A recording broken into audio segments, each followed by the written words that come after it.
Hate speech isn't real. Hate speech is not real. That's true. I agree. Hate speech is not even a recognized exception to the First Amendment, right? I agree. It is not. No. Fighting words. Correct. Obscenity. Correct. That's it. Basically, right? Fighting words and obscenity. Defamation. Oh, yeah. Defamation. There you go. And, which is CP. Well, that's obscenity. Even though it's, I think, see, just pedantically, because of how the Supreme Court describes obscenity, I think CP should be distinguished between obscenity and CP. I think we should do that, because the definition of obscenity is material whose prurient interest outweighs its literary value, right? And so prurient interest means basically your compelled need to masturbate to said thing. And so when you say it appeals to the sexual interest, yeah, the prurient interest. Yeah, but CP doesn't appeal to sexual interests. CP appeals to perverse interests that are separate from sexual interests.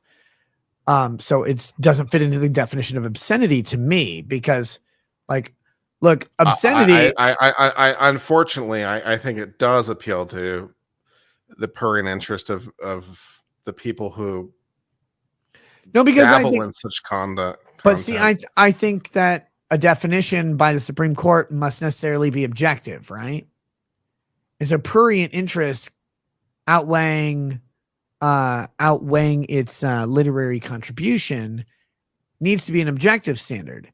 Therefore, CP, we need to go something different, because CP does not appeal to the prurient interests of the average, normal, adjusted normative human.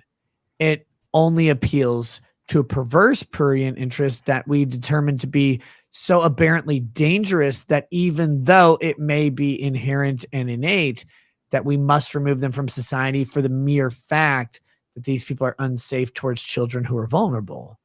That's a separate thing than prurient interest. Like, prurient interest is like that chick getting railed is so goddamn hot, like I can't stop looking at it.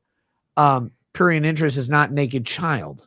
Like, naked child is like that Jared from Subway can't stop touching his foot long. Naked child isn't necessarily CP. Those aren't necessarily the same thing. I know, but like Jared from Subway, right? Like, he can't stop touching his foot long to child porn.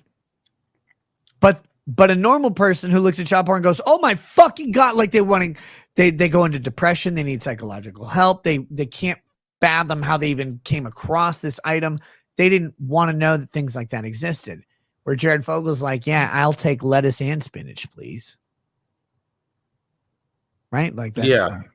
So I don't think prurient interest actually covers CP. I want them to be distinguished from obscenity, personally. So you don't think, because you want to do like a reasonable man test for prurient interest, and because it does not appeal to the prurient interest of the reasonable man, therefore you wouldn't say that CP is prurient within the meaning of a standard conception? If I see someone raping a child, I'm not aroused.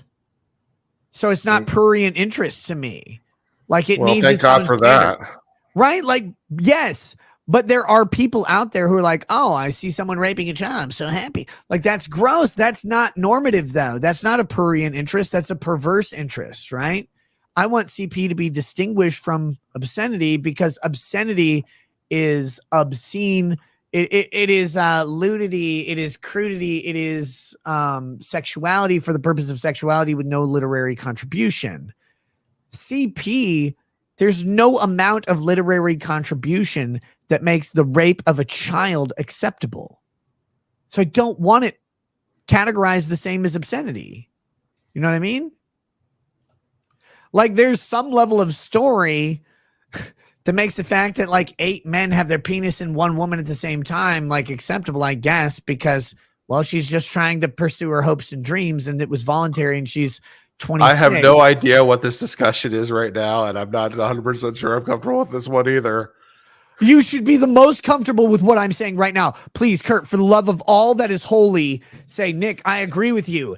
It is fine to find some literary value in a woman who is 26 plus years old voluntarily having sex with 8 men, and it is never fine for a child to be raped. There's no literary value that can outdo the damage of child rape, but there's plenty of literary value that can outdo the damage of a woman making a consensual choice to have sex with 8 men. We can distinguish these two things. I will. Okay. I will agree that a child cannot consent to sexual acts. This is the easiest. Kurt, oh my God. This is, if we were in softball and I set up a T-ball thing and I put a fucking pumpkin on it and I said, if you just strike the pumpkin once with your bat, you get a home run. All you have to do is like, just go this many and hit the pumpkin, and that's it. This is the easiest argument on earth. I say, look, obscenity is not sufficiently tight enough to encompass all CP. CP should be banned on its own accord, not because it makes objectively reasonable people horny. Objectively reasonable people being horny is a prurient interest.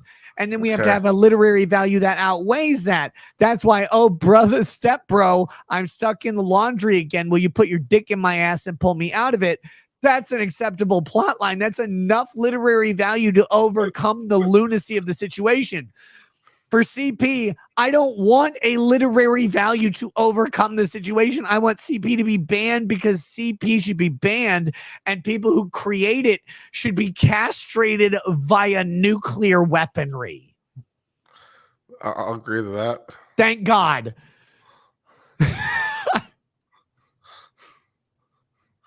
I hate the internet sometimes.